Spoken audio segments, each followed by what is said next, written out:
Well, welcome to the show. You, me, your mom, a show where three people sit down to talk about whatever they want to talk about. I'm your host, Eric, and we're joined today by our other two hosts, my best friend, Brandon, and my mom. Hi. Her name is Sandy. How are you guys? Doing good. Doing well, thank you. How are you? I'm doing pretty good. Just plugging along. We're getting ready for Thanksgiving down here. Are you guys getting ready for Thanksgiving? Sure, why not? Yeah. Sure. Yeah, I'm getting ready. Why not? Yes. You almost like, oh, do I have to? Well, we're not entirely sure. With all the extra things that have been going on with Missy's folks and her grandpa, like we're not entirely sure what plans are, if plans are. So we might just end up getting like the Cracker Barrel plate or something somewhere. Hey, don't knock the Cracker Barrel. I had it one time. It's good and surprisingly good. So those that are working at Cracker Barrel, we thank you for your service. I mean, with that amount of fat and salt, it better be. That's right. Yeah, I'm a sucker for Cracker Barrel. Mom, how about you? Well, yeah, I'm getting ready slowly but surely. It's because of COVID, it's just the two of us. We're not going anywhere, of course, and no one's coming here. But so I got a turkey breast, and I'm not going to get like too creative on cooking it. I was going to say you're at least cooking it, right? Yeah, I am going to cook it, and I'm keeping it sort of simple. Some of we've got to have sweet potato casserole. Oh, of course. Potatoes, both, and a broccoli salad, and Watergate salad, and rolls. But I didn't make dessert this time. I bought some cake slices rather than make a whole cake because it's just the two of us. And I figured turkey breast, I can like cook it, and then later on I can make like casseroles and things out of it. So, we're trying to figure out what we're going to do. Probably either a movie marathon and or board games between the two of us. But I keep killing him in Scrabble, so I'm not quite sure if he's going to want to play with me again. So I'm thinking maybe Risk. I'm thinking maybe I'll pull out the Risk game. There you go. And we'll try that. And then I got this really cool game for Christmas, Around the Labyrinth. And so I know I got it from you, Eric, and Courtney. So I'd like to pull that out and maybe figure the rules out about that. So not really exciting, but safe. Yes. So, there you go. Since I am at risk, it's just probably seem the best. We'll Zoom with my in-laws, and I'm hoping we'll at least talk with Eric. And but that was a hint or anything. No, and I'm then, not gonna call you. What are you talking about? I know. And then later the weekend we'll do a watch party movie with all the kids, and that'll be fun too. Yeah.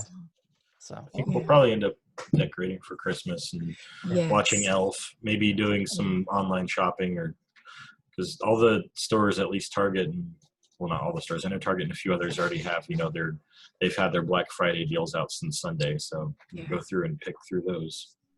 Yeah, well, I think we're going to decorate for Christmas too, Brandon. I think Friday and Saturday, we consist of helping me pull it from downstairs upstairs to downstairs. But I'm planning to do that Friday and Saturday too. Well, awesome. Like half my neighbors already have it up, and I'm like, I know. I'm feeling behind this year. Yeah, it seems like this year everybody's doing it super early, getting ready for Christmas. Half the houses on my block are already up and running. And I think what it is with COVID, everybody has more time and they're just trying to look for something to cheer them up. So, you put those two together, you get Christmas lights really early this year. And, I'm seeing Christmas wonderlands where it's just every part of their house and yard is.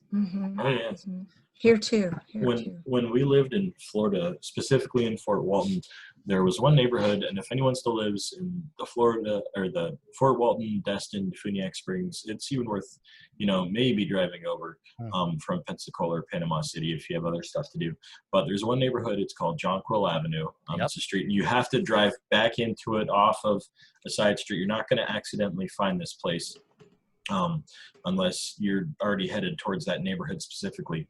But it is just blocks and blocks and blocks of just houses done to the, at least the 7s, if not the 9s.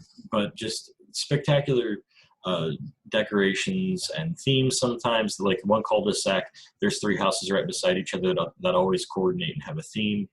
There's another one where they have a shortwave radio set up that's playing the Christmas story and Christmas carols the whole time. There's another one that has, you go to another radio station and it has like the Carol of Bells coordinated with the flashing of their lights, like on that one Christmas video a few years ago that made it really popular. And it's just a great area to go to. And then we moved up to Michigan, and there's still some places that decorate, but not a huge area like that one was down in Fort Walton. But I'm already seeing, in the past week, 2 weeks, yesterday when I was delivering some groceries, I just delivered to 2 houses that were putting theirs up already, and it was just kind of great to see. Yeah, I think let me be clear. I cool. think it's a fantastic thing. Oh, yeah. I'm loving the fact that the human spirit is so optimistic and prevails over everything. That fascinates me. I love the quote that Dan Harmon made one time about Christmas, where he said that in the deepest part of the winter, when things are most dire, and in the darkest of nights, we string up lights and celebrate the human spirit. And he said something along those lines. And, that's incredibly deep from a man who writes Rick and Morty. But he talked about the importance of Christmas, that we celebrate in the darkest of times. And I always thought that was really interesting. And it's really cool to see that right now, where people are celebrating despite this. They're showing their human spirit by being joyful. So there's one other place I'd recommend for those that are listening. If you're in Florida, and I know for a fact we have a lot of Florida listeners, if you can make it to St. Augustine during Christmas time, please do. It's ranked one of the top 10 places to visit during Christmas in the entire country. Imagine the oldest city in the entire, oldest Western civilization city in the entire North America.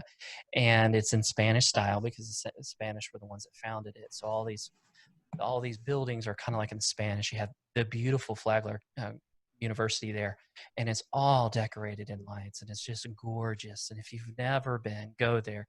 And if you're careful, you can still do it in the time of COVID too, because everything's outside. You can just walk up and down the streets. As long as you're careful, you can still do it. And I'd recommend doing it on weekdays if possible. There will be less people there. It will be a lot more crowded on the weekend, but it's just one of the most beautiful places that you can go during Christmas time. So I'd recommend going there as well. So yeah, we actually yeah. we came down to visit. I think it was in between Christmas and New Year's, and they still had we did. some of those up. It was beautiful. Yeah, we went driving last around. year. Yeah, I've taken you guys at different times. Yeah, he's taking us both, Brandon. Yeah. Oh no, hey, I have my Yeah. spots that when people come, it's like this is what we're doing. I know. Exactly. For sure. Well, on that note of what you were saying, Eric, about this being the lights, in our neighborhood, we have several families from India and Pakistan. Mm. And on November 14th, or last Saturday really, was the Diwali festival. And it's their festival of lights. Yeah. And so it wasn't just in our neighborhood. Apparently there's quite a few of the Hindu religion in our community. So they did fireworks and they did all of these lights. And it's really cool how cultures around the world have these light festivals, like you said, in the deepest, darkest part of winter. I mean, it's interesting that we have that, and that we as humans have that human spirit that you mentioned, that we're always looking for the light in the dark, that silver lining in the clouds.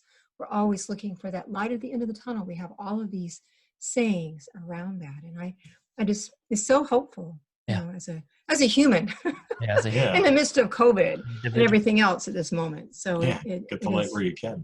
Yeah, you're right, Brandon. I love it. Speaking of getting the light where you can, there's been some developments in our country. Now, for those that are listening, especially for those that have joined us for the very first time, you'll notice that we don't talk about politics very often. Actually, we don't. So we're actually going to cover a subject today that is connected to politics, but we are looking at it in a different way than necessarily politics. So I do want to set that up before we get into it, that we're not necessarily covering politics today. We do want to talk about a topic that it is connected to it, however. So we understand our position with this. And what I mean by that is we're going to talk about and we're going to celebrate something that's extremely important today and talk about why it's important and how it affects people, so many people directly in our country. So we had some developments. There was an election, in case you guys didn't hear. Yeah, just in case you didn't hear, there was an election. And it looks like right now that Biden is the president-elect. Something that's even more interesting to us today and that we wanted to cover is his vice president. His vice president is going to be the first woman, and specifically the first woman of color, to be the vice president. We found it interesting, and I know that's something very near and dear to Mom's heart. And we were talking, Mom and I and Brandon were talking about this off air a while back when it first happened. And I thought what her thoughts and opinions on it were really interesting. And kind of, I thought maybe today Mom could take us through kind of maybe the history, if you're not familiar with the women's right movement and women's suffrages, talk about the history of it and talk about why it's important, and then specifically talk about why this is such an important moment for her and what it may mean going forward. So I guess what we could kick this off is, let's first establish why this is important slash the history of women's suffrage. So I guess my question to you, since you are a woman and you are a woman of color, can you give us some background as to why this is such an important event? Why has this been an ongoing battle?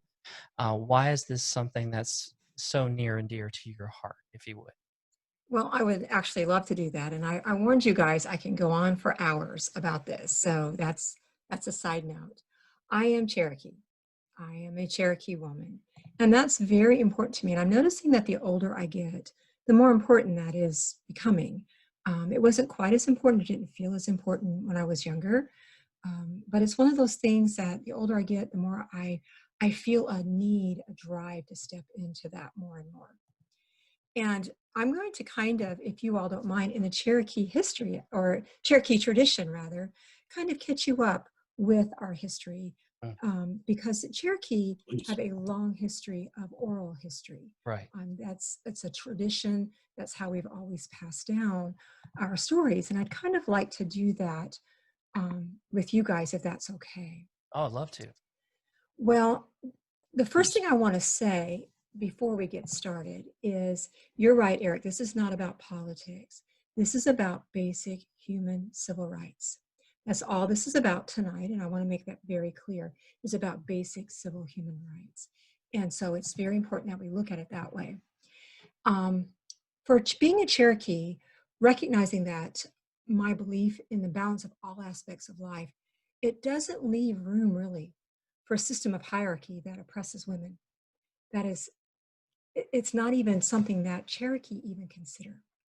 And so a long time ago, before the arrival of the European people, men primarily assumed, in Cherokee culture, they primarily assumed the roles of hunters, and women primarily took responsibility for agriculture and gathering. When the first Europeans came over to the United States, well, to the New World, according to them, it wasn't new to us, but to them, the New World, the Cherokee actually controlled a large portion of the area of what's now the southeastern United States. So it was like of the southeastern Indian confederacies, and there was an Indian confederacy there in the late 17th and early 18th centuries. We're talking about the Creek, Right. Chickasaw, Choctaw. The Cherokee were one of the most populous, and they were one of the most powerful tribes. And they were relatively isolated in the Smoky Mountains or in the Appalachian areas. Until the latter part of the 18th century, so the late 1700s, Cherokee lands had portions of the current states now: Tennessee, Kentucky, Virginia, North and South Carolina, Georgia, and Alabama. I'm following the mountains. If you're wondering what I'm doing with my hand here, for those of you who can see me, I'm following the mountains.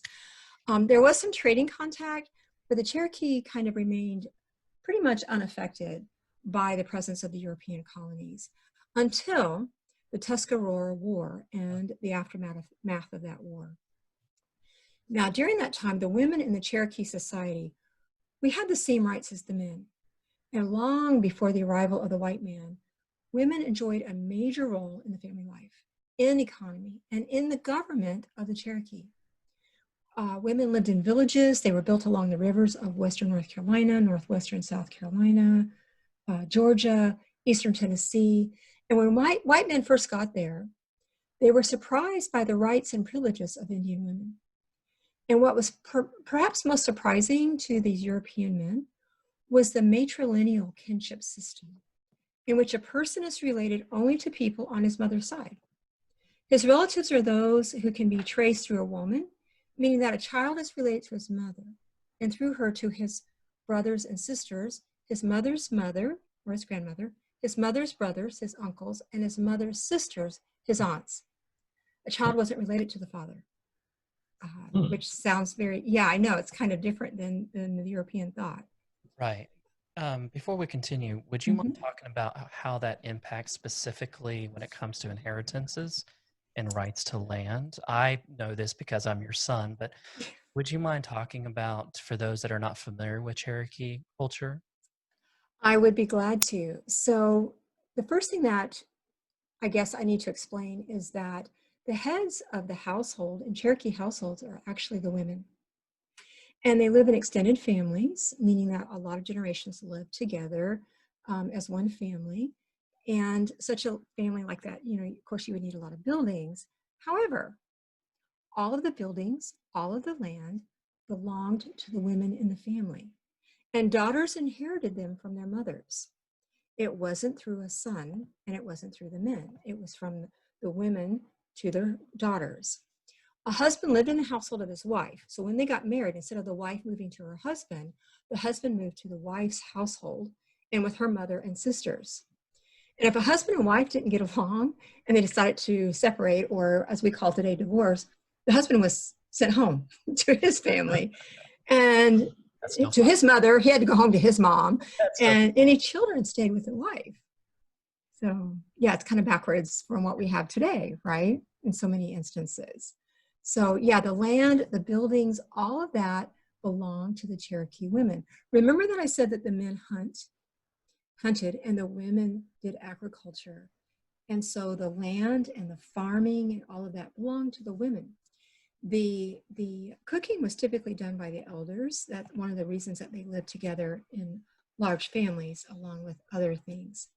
And in contrast, I guess that answered your question, Eric. It did. I just want to make sure that people understand that it was more than just it was so prevalent in Cherokee culture, this concept of women having equal rights, women being leaders of the community, to the point where land was actually owned and passed down by them, and a complete opposite to what most people are familiar with today. It was a unique culture.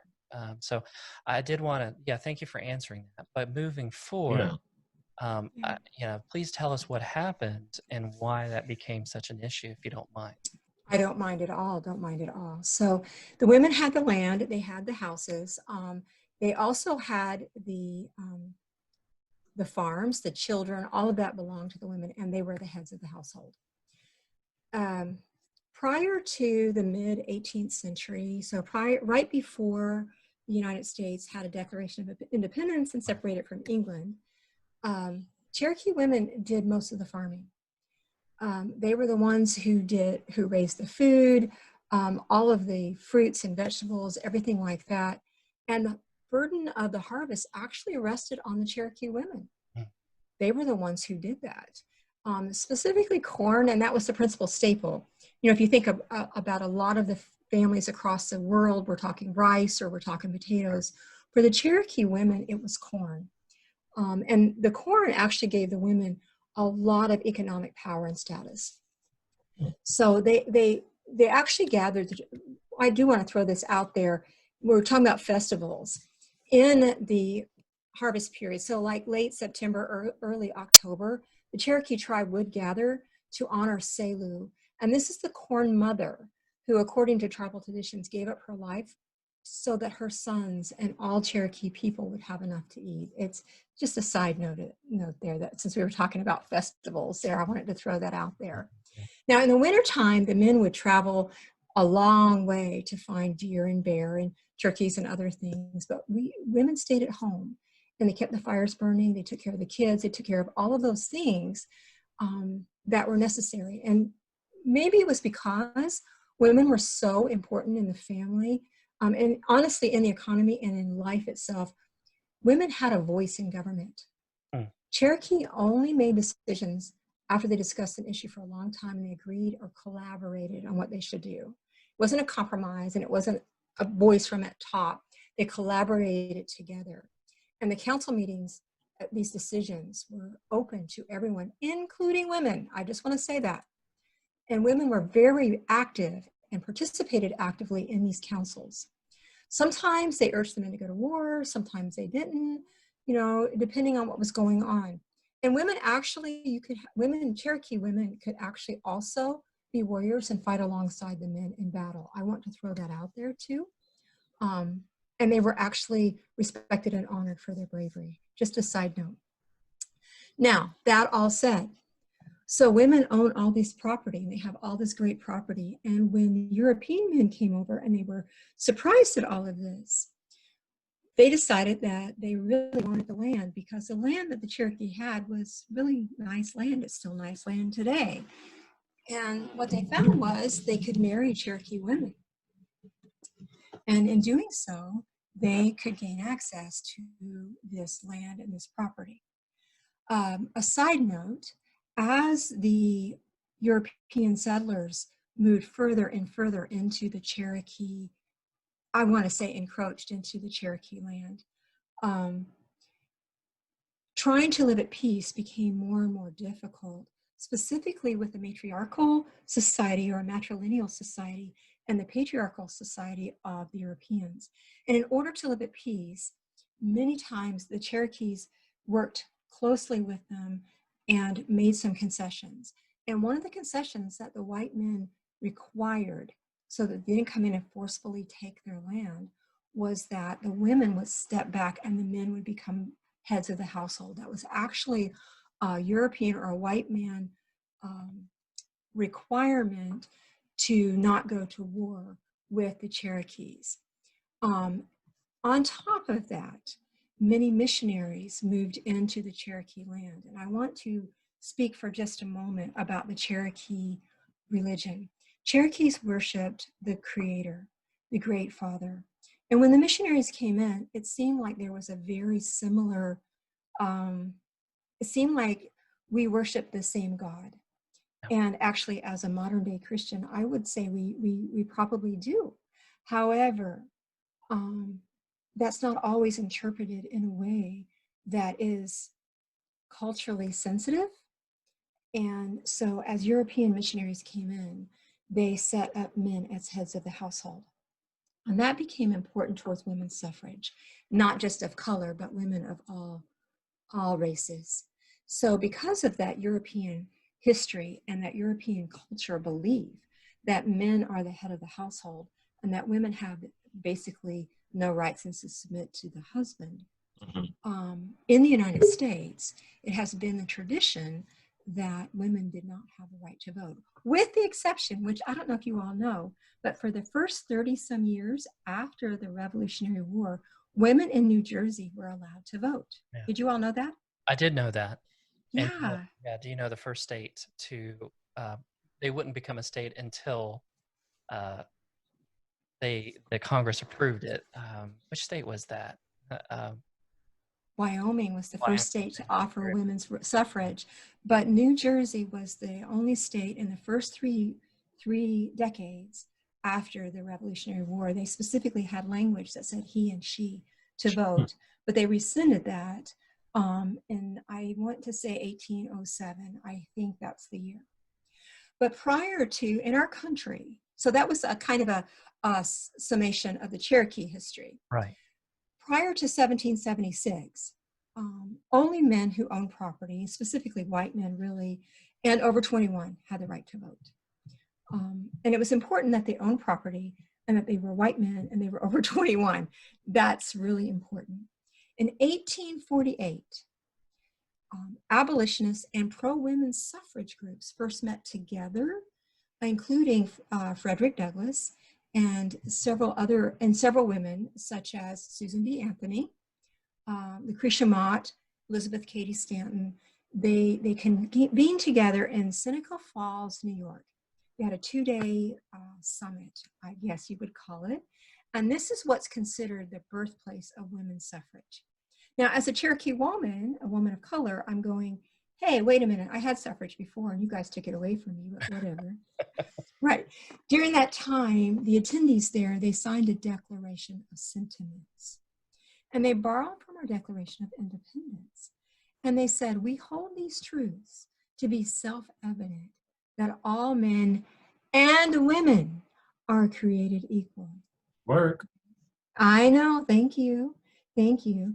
Now, I want to say, side note, only one of the attendees of that particular summit or convention or whatever they were calling it, Charlotte Woodward Pierce, was the only one still alive in 1920 to see white women, I want to say that specifically, get the right to vote in 1920. If you will look online, you'll see that it says all women got the right to vote in 1920. That's actually not true. So That's side true. note. Yeah. In 1856, the right to vote was extended to all white men, regardless if they were property owners or not. In 1868, so right after the Civil War, the 14th Amendment grants African American citizenship. However, it did not grant people of color the right to vote, including African Americans. It just said you're citizens of the United States, but you can't vote. Right. So it was like, what the heck, dude? Yeah, I know. Not our, yeah, that was a, Not our finest moment. Yeah. in a long list of not fine moments. Yes. Yeah. Yeah. Not so Yeah. great. Not so great. Well, in 1870, I know this is a long history story, but you know, this is important, I Yeah. think. You have to have know. the context as to why these things are important. They are important. Well, in 1870, the 15th Amendment prevents federal or state government, so both, to deny the right to vote to citizens denied on race. However, we then had so-called Jim Crow laws for African Americans. And these would include things like they would have to pay a voting tax. They would have to own property. They would have to have like so many white people to vouch for them. All of that aside, that was for African American voters or potential voters, and also intimidation, outright intimidation, Right. and lynchings and things on top of that. That's for African Americans who were citizens of the United States. This is in 1870. My family were not citizens of the United States. Native Americans were, and Asians were not citizens yet of the United States. So the 15th Amendment did not even apply to Native Americans. Side note. A couple years later, Susan B. Anthony and I think 14 or 15 other women were arrested for trying to vote illegally. They thought, well, you know, we're going to try this. And so they were arrested, including former slave and activist Sojourner Truth was also arrested in that same time. So women were going on hunger strikes. Side note, many people don't know that the very first ever White House protesters, anyone who actually protested in front of the White House, Right. were women suffragettes, I guess they call Suffragette. them. Yeah. Suffragettes. I love Yeah, we just always add et to the end. it. I'm a woman et. But anyway, the suffragettes were the very first ever to picket in front of the White House. In 1890, Wyoming, you mentioned that earlier, Eric, Right. Wyoming became the first state to grant women the right to vote. Part of that wasn't just because they were like nice to women there. They really feel like part of it is because they were like, we really need women to come to Wyoming because it's mostly men. And so if we say, we'll give you the right to vote, maybe more women would come Right. there. And women were like, cool, we'll come to Wyoming and we'll marry you guys. Yeah. Equal rights for some reason work. I don't know why. I don't know. Equal rights. Yeah. So they came out to Wyoming, Utah, Idaho. These were all early states to enact that. But again, it's not just because they were sparsely populated. They were trying to get women to come out there. They're like, oh, you want the vote? We'll give you the vote. Come on out and hang out with us. So that's kind of cool that they did that. Right. And they recognized that this was important to women. Yeah. And I think that was cool. Well, in 1920, a big date, the 19th Amendment granted suffrage to all women, unless you were Native American or Asian. Yeah. We still were not citizens of the United States in 1920. So quick sidebar for those that are listening. I hope you're picking up on a particular theme that, you know, A lot of us know the story between, African American and other minorities, as we should. Their battle has been fierce and long and hard, right? Yes.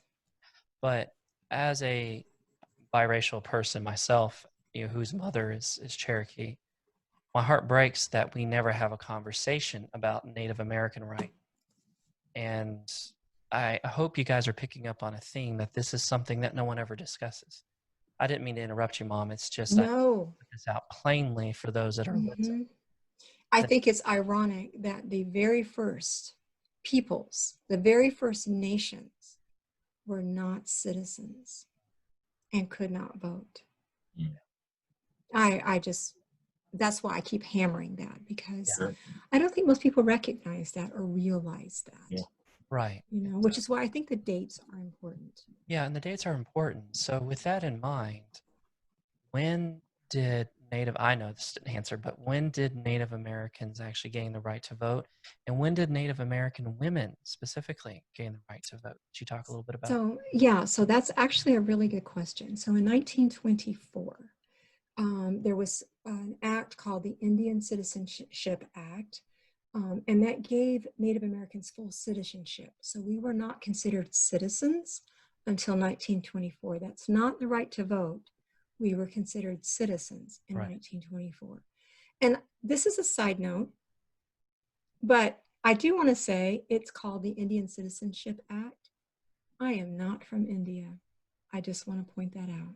Right. Just a side note, I am an Aboriginal. I am an indigenous population. I am a Native American. You can call me any of those. I am not from India. Yeah. Nothing wrong with people from India. But I'm not. There But it is. There's a hey, white difference. people said that that's how we've been doing it forever. So why bother changing it? Yeah. Yes. Yeah. Yes. Well, in 1886, I'm going to back up for a second. 1886, the Dawes Act, DAWES, was passed, and that allowed Native Americans to gain citizenship if they renounced their tribal citizenship, Mhm. and this created a process for Native Americans to apply for naturalization in 1890, but they had to renounce their tribal citizenship to do that. Yeah. That also meant that they couldn't follow the tribal ways or follow the Right. tribal religions or speak their tribal language. They had to assimilate into the European white culture. Yeah. Now, I will say, while Congress granted citizenship to all Native Americans in 1924, many of the state level, there were a lot of discriminatory policies very similar to Jim Crow that were enacted at the state level to keep Native Americans from voting, such as banning people that were living on reservations, or if you were enrolled in a tribe, you couldn't vote. So if I were enrolled in the Eastern Band of Cherokee, I couldn't vote. Instituting fees, tax fees, or voting fees, Voting fees. or competency tests. They had to have literacy tests Yeah. in the English language, and it kept them from polls for decades. Kept our people from polls from decades.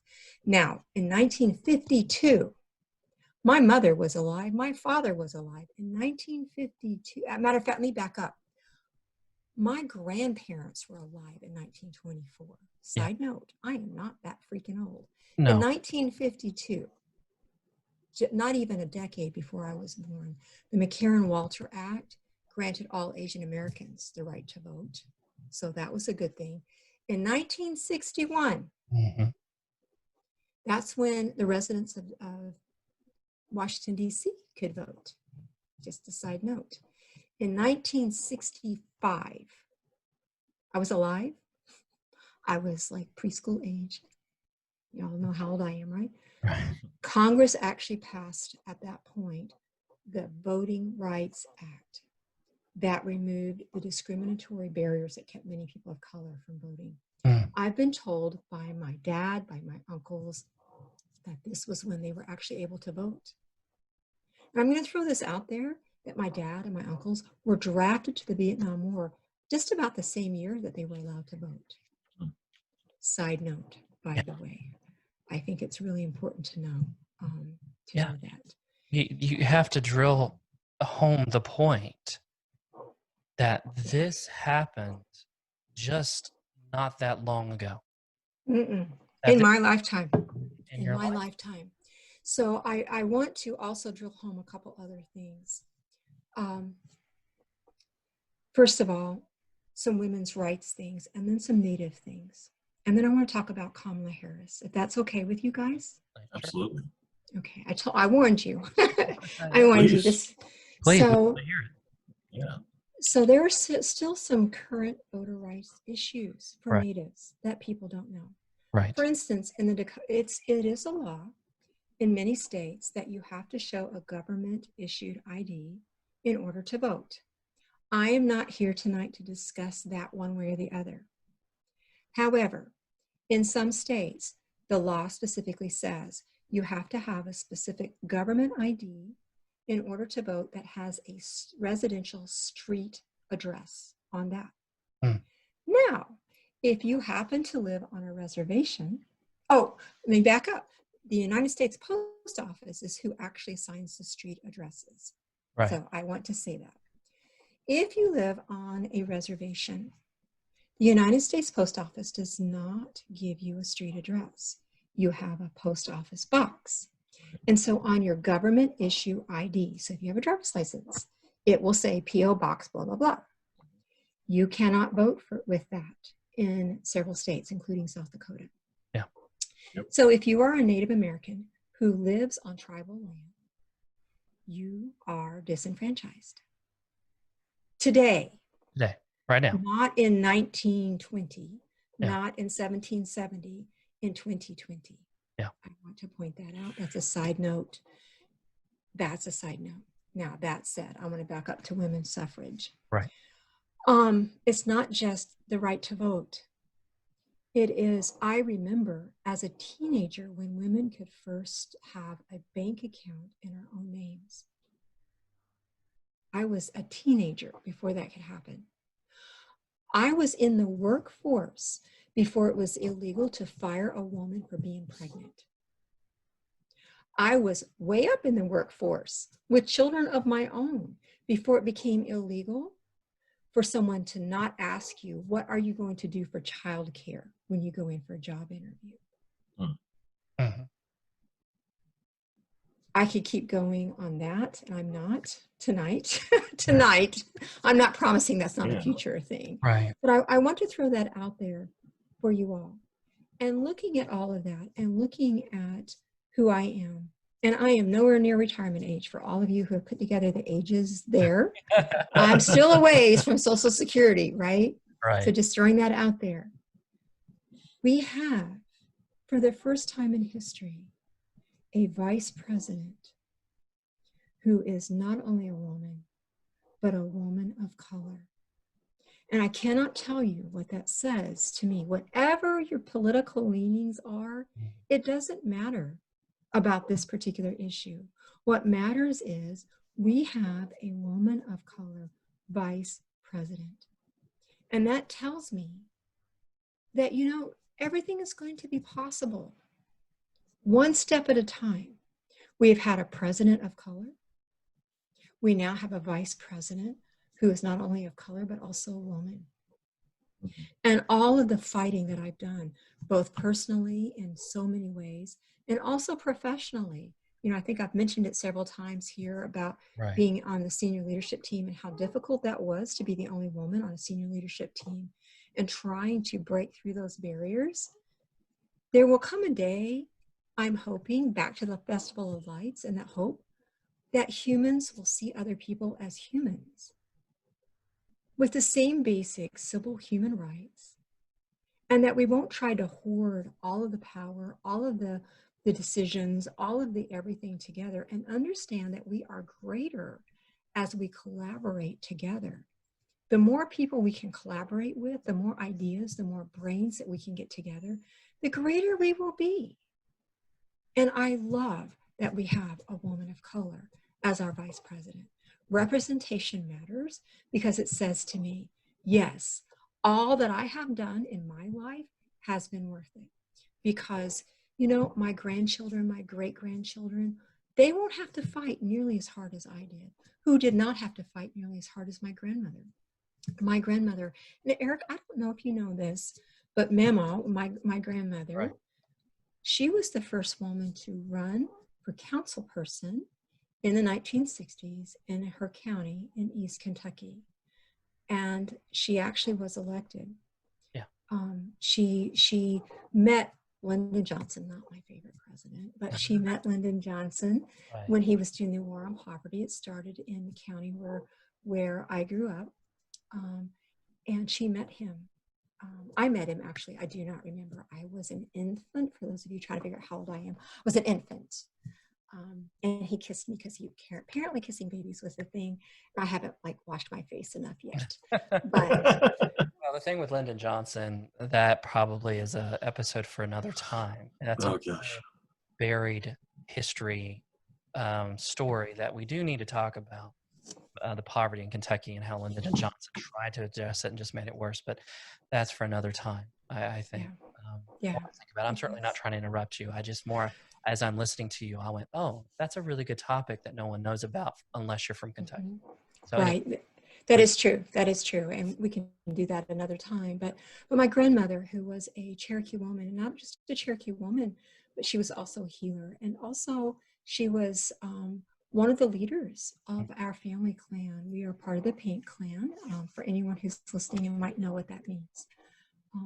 And so she worked really hard for women's rights. And my grandmother was a strong proponent all my life of women's rights. right. And I credit her for making me as strong as I was. Being biracial and being bicultural lends itself Right. to some of its own difficulties. But my grandmother was always such a strong example. She was. Always. Yeah. So that's my story. That's that in the oral tradition. Right. It's important for that, I think. Yeah.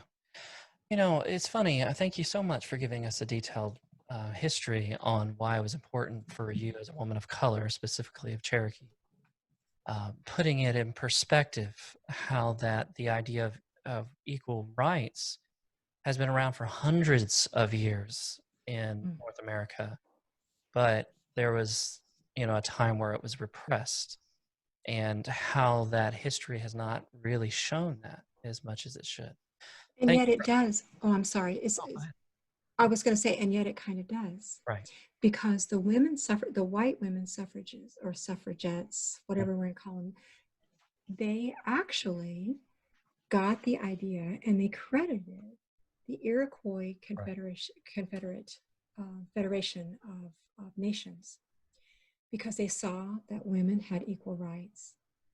And they saw this happening and they thought, hey, if they have those rights, I also want those rights. Right. So all of the women's suffrage in the United States stems from the example of the Iroquois tribes in northeastern United States. Right.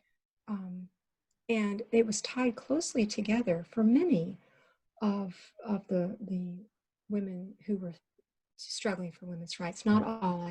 There was some white supremacist movements in there, and that's a side note. But that I want to credit. Let's not forget to credit the Native American tribes for even the idea of equal rights for women, because that's where it came from. Mm-hmm. Even for the white women, Susan B. Anthony, Elizabeth Stanton, they actually credited Native American women who were with them in many of their struggles, by the way. What a powerful story. Yeah. Here's where I'm going to talk a little bit, and I'm certainly not going to take away from your experience. I'm just going to get very practical with the knowledge that you gave us. Because when I'm evaluating what you've told us, the story, how our family was deeply interconnected to this, that we come from a proud clan. So what I want to be is very practical for those that are not, Native American, that may not be of color, for both men and for women. First of all, I do want to acknowledge why representation is so important. We value as biracial or descendants of a proud clan, we value the American dream just as much as anybody does. And the American dream is the right to pursue happiness. And we value that just as much as any other American citizen. You have to understand that. We just, like the rest of us, want to make our way in this world. We want to work. We want to vote. We want to contribute to society. What we're asking is to do it in our unique way. There's nothing wrong with that. In fact, our differences are ought to be celebrated in America. That's what makes America so wonderful and such a unique nation that stands out among nations. And so you have to understand where we're coming from. We're just wanting the chance to pursue happiness like anyone else. So when you see representation, it warms our heart because, minorities, it warms our heart because it means that we have a slice of the American dream. We have a place here. And that's why it's so important to talk about that. Second thing, let's get really practical. As I'm listening to you and evaluating, your personal experiences, I immediately start thinking, how am I supposed to, do I have a responsibility to this? And if so, what does that look like? So I'm going to talk a little bit about my experience as a biracial person and a man, because I don't know what it's like to be a woman. So mine takes it a little step further. For whatever reason, although I'm biracial, I was born very white looking. I'm just going to call it straight up like it is. So I'm a white looking biracial man who, if you look at me, unless you were looking for specific, if you know Cherokee traits really well, you would not know that I'm Cherokee. There are some things about me that are distinctly Cherokee, but for the most part, I look very white. And so I've had the interesting life experience of traveling in this world when people relate to me as a white man. I don't feel that way, but that's how people relate to me. So I see, how am I going to put this? This is very personal for me, and it's sometimes very hard to put it to words how I feel. I know the intricacies of being a white man in society, although I'm still in one foot in one world and one foot out of it. I've enjoyed the privileges of those things. There is a moral responsibility that people have towards other people of color. I'm not saying that simply because I am biracial. I'm simply stating that as a fact. The reason I say that is because I've lived in both worlds. I've seen minorities be disenfranchised, and I've also seen the privileges of white men in particular, and I have been treated as one with those privileges. And you say, oh, what the heck are you talking about, Eric? I am talking about being picked, the general consistency of being picked over, being more successful in business, being more accepted immediately. With an English name, I can apply to any business and never have to worry, are they going to reject me quietly because I have a weird sounding name? The little things like that really start to add up. Or this concept, which I have certainly seen in professional settings, where if a woman is frustrated and she puts her foot down and says, we are not going to conduct business in this way, it's seen as her being hysterical or, frankly, time of her month. Mm-hmm. Those things, we have moral responsibilities. And I'm not just talking about men, but we also have moral responsibilities towards minorities in general. Mm-hmm. Because everyone has these immediate assumptions of other cultures and other minorities. And we need to be so careful not to assume those things. And we need to focus specifically on what amazing traits they do bring to the table. And how their diversity is something that will make your company and will make your friend life and all that sort of stuff be enriched and different. And so we do have a moral responsibility in those ways on a practical daily area, but we also have a moral responsibility to look towards minorities when it comes to politics as well. And this is the closest I'm going to get to politics. What I mean by that is you do have a moral responsibility to make sure they have as much access to voting rights as anyone else. They are citizens of our country Absolutely. and they need to be represented. We went to war because of taxation without representation. Yep. And we formed a country over the fact that we were being taxed without being represented. And that principle still applies to minorities, and it is a moral imperative. And this is speaking as a man who passes through majority of life enjoying the privileges as a white person, specifically as a white male, that we do have a moral responsibility to look out for women, women of color, and in minorities in general. So that's kind of my personal opinion about this.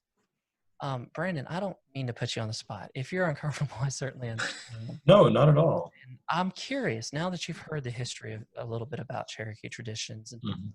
women being such a dominant part of that culture and then taken away, and then it's a reemergence. And then, you and I have been friends. You know that I'm Sure. biracial all these Oh, years. sure. Friends with mom for years. I'm curious, what do you feel like? And this is a safe space, just be honest. Sure. Is this something, a tendency that you see people being intimidated by? How do you feel about all of this? It's definitely one of those conversations that I enjoy having, but it's also one that, how do I put this? It's not one that you necessarily want to have. Right. Just because it's one of those things that it falls into the category of, if I question this too much, it's going to reveal a lot of things that I take for granted.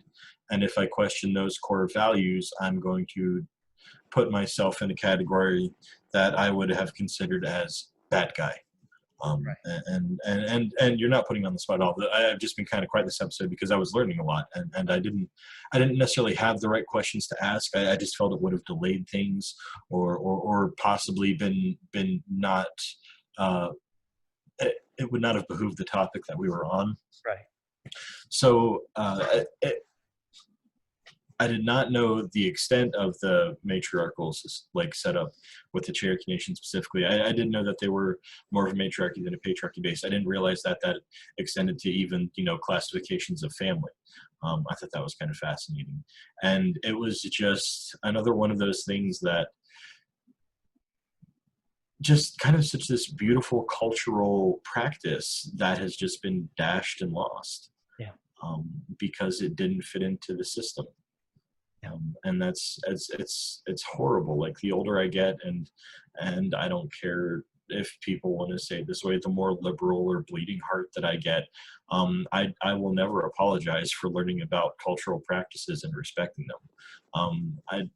Now, if they come into some moral, area or ethical area, or just that's obviously wrong kind of area, that's when I would start to question things. But I think that it's really sad that just we've quashed out so many things, and especially when you find out that it was, or just take into account that it probably wasn't an accident, because this would have seriously threatened the very setup of our government and our country and our systems that we have in place. And we take that so much for granted that, well, that's just how it's always been. Why should we bother changing it? Like, why make trouble? Why make waves?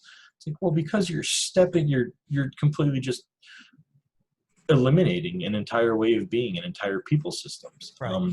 Missy and I went to a traveling exhibit at one of the local museums here about a year ago, and it was a large part of the exhibit was dedicated to these Indian schools, quote unquote Indian schools, where they would Yes. send the native children. And yeah, they were seen as these great missionary outreaches.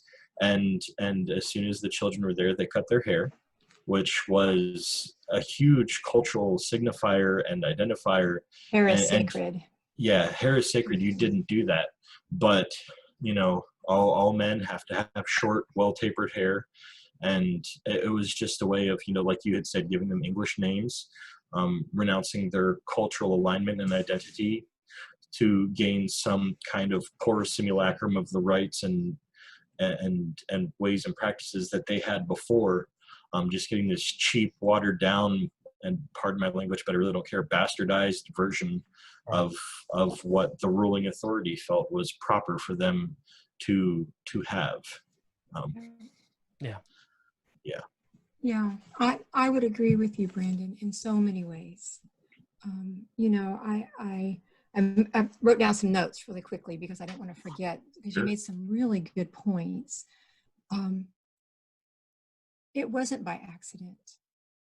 It was specifically in many of the treaties that women would not specifically have a role anymore. That was actually language that the treaties used. And many of the Native American tribes, there were a problem because they couldn't enter into agreements without a majority of the mothers and the elderly mothers agreeing, because of the way that they had set up their government. So I agree with you. First of all, it was not on accident. It was actually on purpose. Oh, sure. Yeah, it absolutely was. And a side note about the hair, long hair for Cherokee, and long hair is actually is significant across all of North America, a little Right. bit different for each of the tribes. I want to remind people that Native American, North America is a large continent, and it's analogous to, I mean, each European country has its own little culture and its own language and its own every heritage, and it's much smaller than the continent of, of North America. Right. So keep that in mind when you think about Native Americans. However, hair is important across the entire North America. I really can't speak for South America. I haven't studied the South America natives as much, so I want to be clear on that.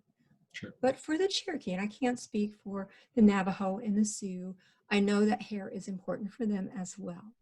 But for the Cherokee, the long hair actually has a symbolic significance, and it ties us to Mother Earth and the long grasses. It's a physical manifestation of the growth of our spirit. And some of you guys may know that I've started growing my hair out over the last couple years because I'm getting closer to my native. And I know that's a side note, except that it's not, because you're right, Brandon. Going to those schools for natives were specifically to destroy the native culture. They weren't allowed to speak native language. They weren't allowed to wear the native hair. They weren't allowed to practice the native cultures. Right. They had Or native clothing. It was or all native clothing or native food or any of that. Side note, this is the Celebrate Native American Heritage Month. Right. On Amazon Prime, there are a couple of shows. One is actually a movie with James Cromwell. He does a really great. Yeah, he's great. He's great. It's called The Education of Little Tree. Yes. And it's based in Eastern Tennessee about a little boy who is half Cherokee. Well, yeah, I guess he's half Cherokee. Well, yeah, he's half Cherokee. He's half Cherokee. Well, no, his dad was half Cherokee. He's quarter Cherokee. But anyway, he's Cherokee. And his parents are dead, and he has to come live with his grandparents. He eventually has to go to Indian school for a while. It is an amazing movie, warm, heartfelt. James Cromwell does a great job. Yeah. Tantu Cardinal plays James Cromwell's Cherokee wife. He's great. Graham Greene, who's got to be in all of the great movies. And I'm going to look really quickly for another Graham Greene movie that I just watched. It was so good. And it was called Thunderheart. That one's good. It's so good. And then there's one other one. Oh, shoot. Graham Greene, if you guys may remember, he played in Dances with Wolves. He is actually a Canadian, Indigenous Native American. You'd recognize him immediately. Oh, I'm yeah, sure. Thunderheart. You'll It was recognize so Like good. I even recognize the name. I'm just not immediately putting it. Yeah, to the but I'm face. trying to think of the name of this movie because he plays an Indian who has an alcohol problem on a reservation. Skins. It's called Skins. And it's on Amazon Prime this month. And it's an amazing movie, by the way. These are not specifically about women, but they are are about Native Americans trying to fit into modern day society. So to your point, Brandon, not only have we tried, we as a culture, United States, tried to do away with Native culture, we continue to do so today, and we have devastated. So my options were, I could stay where I was and have no future, really. My future would have looked like abuse. Native American women, you guys may not know that, but 84% of Native American women suffer violence in their lives. 84%. 56% of Native American women report sexual assault in their lives. Indigenous women go missing and are murdered at a much, much greater rate, and I don't know that specific statistic, than any other population or statistic. It's scary how fast Indigenous women are being harmed and hurt and disappear. It's this, I don't even know why people aren't even talking about it. It's like this epidemic of missing and hurt and murdered Indigenous women. So it's one of those scary things that we don't talk about. And as an Indigenous woman, I sometimes feel like all of these things are shoved under the rug so that we will just disappear and go extinct. And so for Kamala Harris, and I'm going to go back to her, I know she's not Indigenous. She is Black American and Indian, and yet Southeast she's Asian. Southeast Asian. Thank you. Yeah. South Asian, not East Asian. My apologies. Thank you. For her to become vice president. Now, we have had a Native American vice president before, a man, many years ago. This is not the first person of color to be vice president. It is the first person of color who also happens to be a woman. And I would love for the day when gender and race do not determine what you can and cannot do in this world, but especially in this country. Yeah. You know? I know I'm preaching. No, you're fine. So Keep going. it's fine. It's interesting. Yeah, I always connected. Yeah, I can't recommend The Educational Little Tree enough. It's definitely a great movie to watch. Now, I've not seen it in a while. Definitely a staple in our home because I know Mom related on a fundamental level, and I did too. So, yeah, it definitely teaches a little bit more about, the pain that the Cherokee Nation went through. Well, and with this being Native American Heritage Month, on Amazon Prime, there is a 2-part documentary I cannot stress enough. It is called The Trail of Tears, Cherokee Legacy. And it is Wilma Mankiller, who is the first woman in modern times, the first woman Cherokee chief, is actually in it as well. Right. And there are a lot of children's books around Native American women. If any of our listeners want to have a list of that, reach out.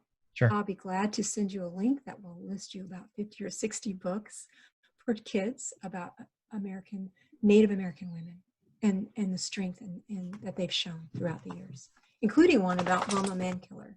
Yeah, such a great story. If you don't know about her, you should look it up immediately. Oh, I will after we're done recording here. It's a great story. One last thing before we go, because we are having to wrap it up. And thank you, Mom, so much. I do want to talk about being an ally versus being a savior. Yes. Yeah. Yes. We do need to talk about what the difference is. As I've gone through my life, I've come across people who mean well, but they have an attitude that they're going to fix problems for minorities. They're white and they're going to fix it for them. Right. That's not necessarily what we need. We need allies. We need people that are sympathetic to our cause. And when we come forward and we have these issues, something that causes great pain in Native American, nations and tribes is this violence that we see. That's something that we need. It causes great pain and breaks my heart personally What we need, though, is not someone to come and tell us how to fix it. What we need is someone that says, how can I help? There's a very big difference between the two. And that's a principle that needs to be applied, not just to Native American concerns, but minorities in general, our African American brothers and sisters. They don't need to be told how to fix something. They need to be told, how can we help? And other minorities, Middle Eastern, South Queer Asian, communities. yeah, any of these communities, Asian communities, all of these people, we don't need to be told what to do. We need to be told, how can we help? And be encouraging as we work through these concerns. And each one of these groups have unique concerns that are unique just to them. And being supportive as they go through that and work through these things. It is not an easy thing, and I'll wrap this up. Remember, it is not an easy thing to have one foot in one world and another foot in another. It's not an easy thing, and that's speaking from experience. And so we're always encouraged by those who encourage us and value us as humans and individuals.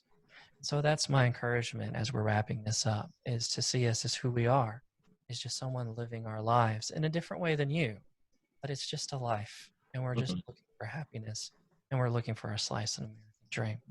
Mom, thank you so much for being Yeah, thanks, Sandy, because I knew we were talking about, women's suffrage and specifically about, it being the 100-year anniversary of the 1920 Act, but I loved all the information that I wasn't expecting. So thank you for that perspective. Well, thanks for letting me go off and preach. Yeah, absolutely. Thank you, Brandon, for sticking it through with this conversation. Like you said, It was a real slog. No, this was fascinating. I loved it. It's a needed conversation, but it's not always the easiest conversation. So we thank you. For sure. Well, for those that are listening, thank you for joining us. We hope that you were both encouraged and challenged this week as we talked about something very serious and near to our hearts, being women's rights and women of color's rights. And we hope that this changes your perspective a little bit as you go out into the world. And don't forget us, and don't forget women and women of color. Well, I've been Eric, and we've been joined by my best friend Brandon and my mom. Her name is Sandy. And if you have some concerns, or if you just want to talk to us about the things that we said, or you have an opinion about it, or you may be Native American, or you may be African American, or of South Asian descent, and you just want to reach out and say, hey, just want to encourage you, we would love to hear from you. And for our Caucasian brothers and sisters, we would love to hear from you too. What has been your experience? We genuinely want to hear your life experiences. That's how we grow, and that's how we change as people. So there's lots of ways that you can contact us. First of all, you can find us on our Facebook page, which is You, Me, Your Mom. You can certainly reach us by direct messages or just join our group there. We'd love to have you join our group and be part of our page there. You can also find us on our Instagram page, which is You, Me, Your Mom Podcast. That's You, Me, Your Mom Podcast. And you can find us on Twitter as well, which is You, Me, Your Mom. You can also leave us a voicemail. In most places that you find your podcast, you'll see a little button on our little setup where it says leave a voicemail. We'd love to hear your voicemail. And who knows, we can feature your lovely voice right on the podcast. And there's one other way that you can contact us. You can contact us by email. You prefer? Our email address is youmeyourmom99@gmail.com. That's youmeyourmom99@gmail.com. And that's spelled YOUMEYOURMOM99@gmail.com. Well, thanks, Brandon.